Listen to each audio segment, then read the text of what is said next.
May the Lord be with you. This is Pastor Ryan Stout for St. Peter's and Nidaros Lutheran Churches. I am here in this video with my pastor's epistle for April, which I am calling the Mote in God's Eye. Years ago, I saw a little miracle.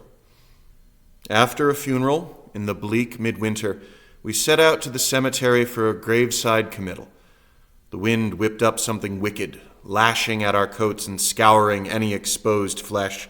The air temperature, without wind chill, had plunged into the -20s. The family proved reluctant to get out of their cars, but soldiered on, following my lead.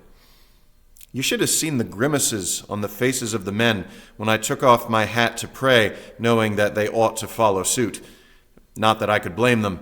Have pity on the bald. Graveside committals typically don't take terribly long. If one follows the occasional services book, we're only out there for 5 to 10 minutes. At one point, the officiant, that would be me, pours out a cylinder of sand, the symbolic first handful of grave dirt, whilst intoning earth to earth, ashes to ashes, dust to dust. Given that we were standing exposed in what felt like a wind tunnel, I fully expected the sand, fine and dry as it was, to explode into the air, possibly peppering the assembled mourners. But as I emptied the cylinder onto the casket, making a little cross of sand, not one single grain moved, not a mote. As the undertaker closed out the ceremony, I wanted to elbow him in the ribs, to point to the particulate cross seemingly defying the laws of physics. The wind was vicious, and there wasn't a thing to block it. No trees, no tombstones, no mourners, no nothing. You can say that there must have been something, but I'm telling you there wasn't.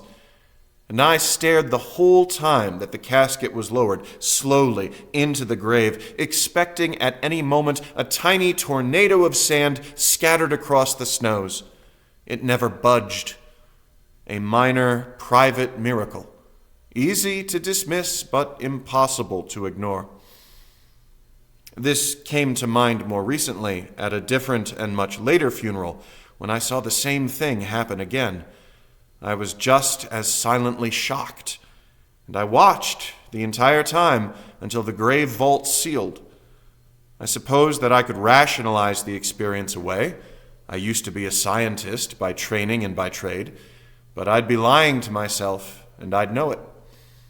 It felt like a reminder, like a glimpse of what I can't quite say, something more. I've certainly had stranger experiences.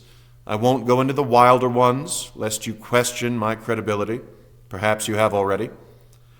Personally, I suspect that we all have similar such inexplicable experiences tucked away in our memories, glossed over perhaps, or maybe polished and cherished, like my little crosses of sand.